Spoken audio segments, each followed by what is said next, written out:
why I rejected one of my best friends, whom I used to be in love with.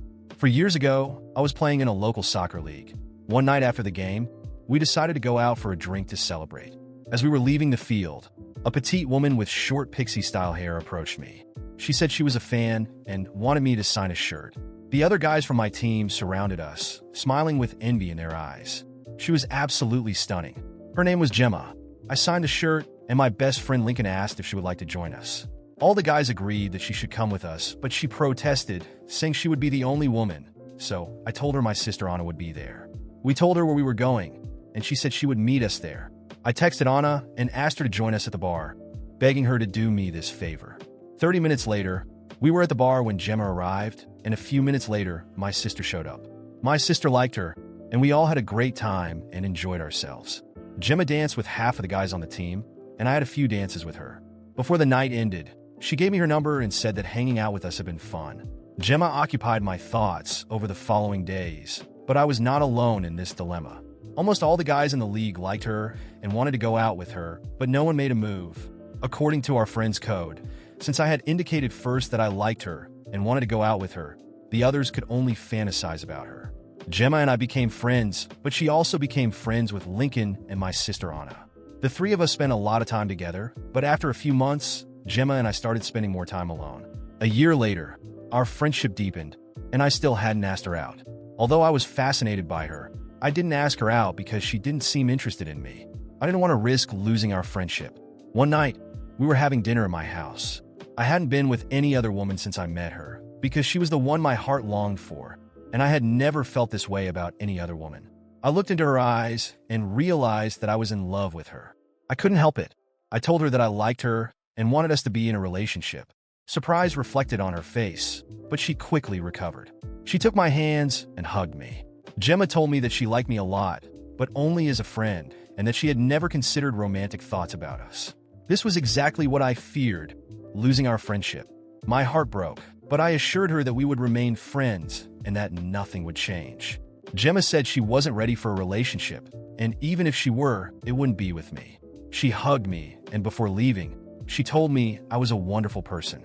3 months later, I was in Lincoln's neighborhood and decided to visit him. It had been a while since I heard from him, and I wanted to know how he was. I stopped at his doorstep and knocked on his door, and it took him 5 minutes to open it. He was wearing a pair of shorts, his torso was bare, and he smelled of sweat and sex. I began to apologize for ruining his night, and then a familiar voice came from his room asking who it was. Lincoln took a deep breath, and guilt was reflected in his eyes as he answered that it was me. Seconds later, Gemma appeared wearing one of Lincoln's shirts, and her hair was disheveled. They told me they had been dating for 2 months, and I congratulated them. I forced myself to suppress my feelings for Gemma because she was my friend and was dating my best friend. I was happy for her, and we remained friends and continued to spend time together. Seeing them so affectionate with each other in front of me didn't make me feel anything. I stopped playing in the local league because I was promoted to financial director at my company, and my schedule became busier. I could no longer regularly hang out with Gemma and Lincoln because I didn't have time to socialize as I used to. My sister Anna's boyfriend proposed to her, and she began planning their wedding. She asked Gemma to be one of her bridesmaids, which rekindled their friendship. Anna loved throwing parties, and at every one of them, Gemma and Lincoln were there. We still joked and texted each other often, and on the days I could escape work, I attended a party with them. Every time I saw Gemma, she looked more beautiful and happy. She gave me a big hug, generally bigger than the one she had given me at the previous event. She asked about my work, and I did the same, and she told me about her relationship with Lincoln. A few months after the last time we met, Lincoln and I were at a local pub when a woman walked in and kissed him. I was surprised and couldn't hide my anger when he introduced the woman as his girlfriend. I left afterward and called Gemma to find out what was going on between her and Lincoln, and she told me they had broken up. When I told my sister, she wasn't surprised. Weeks after Lincoln's betrayal, Gemma decided to forgive him and went back to him. When I found out, I was furious. How could she go back to someone who had betrayed her? Feeling the need to open her eyes, I went to her house, determined to make her see the truth. Gemma, he's going to betray you again? Can't you see? I've always been by your side. I've always been in love with you. I confessed, hoping she would finally understand. But to my disappointment, Gemma just sighed and looked at me with resigned sadness. I trust him, and we understand each other.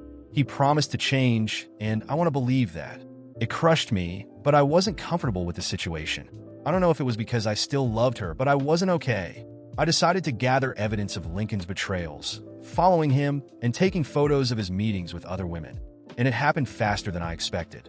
When I had what I needed, I showed everything to Gemma, hoping she would finally see the truth.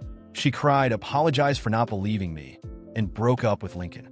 At that point, I had already distanced myself from him and didn't want him as a friend anymore, and he felt the same. In the following months, Gemma and I grew closer, and with a clearer mind, she asked me why I insisted on showing her that. So, I confessed everything, the moments I thought about her and loved her, but didn't approach her out of fear. My fear was much smaller than the desire to see her happy, so I wanted to show her the truth, to prove she deserved someone much better. After many outings, conversations, and even some kisses, I didn't want to lose that chance and asked her to be my girlfriend. I admit I was super nervous and ready for a no, but surprisingly, she accepted. Until then, I thought I would be the happiest person in the world. At first, everything was perfect, and I thought it would last forever, at least on my part. However, things began to change gradually. Gemma started to distance herself. Her phone calls and messages became shorter and colder. Something wasn't right, and I kept wondering what I might have done wrong. I tried talking to her, and she said everything was fine and that she needed to work late that night. I honestly suspected, but I didn't dwell on it. I decided to go out and have a meal alone since she wasn't coming home for dinner. I went to our favorite restaurant, ate, and asked for a takeaway meal for her to have when she got home from work. But as I was leaving the restaurant, I saw her and Lincoln entering. We stood there, staring at each other. I handed her the food and left, feeling indignant. She followed me, and this time I decided to pack my things and leave. I told her that I had made the biggest mistake of my life, which was trusting her. After a while, Gemma showed up at my house, desperate. "I'm pregnant," she said, panic in her eyes. "The baby might be Lincoln's, but I need your help. The baby needs a father, and that father has to be you." My mind spun with the revelation. She had betrayed me, used my trust, and probably only stayed with me because she was already pregnant and needed someone to step in. And now she was asking for my help? I looked at her, feeling a mix of pain and anger. "Gemma, I truly loved you, but I can't live like this, being the backup plan, the reserve for when things don't work out with Lincoln." She started crying, apologizing, saying she wanted us to be together and that Lincoln was a mistake from the past. But for me, it was too late. I knew that if I stayed, I would always be in Lincoln's shadow, always questioning her loyalty. "I'm going to go my own way, Gemma," I said firmly. "You made your choices, and now I need to make mine. I can't be the father of another man's child, and I can't live with someone who doesn't know what they want."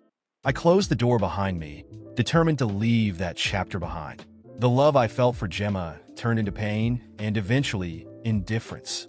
I deserved more than being the second option, and I was ready to move on, even if it meant being alone. Do you think I did the right thing?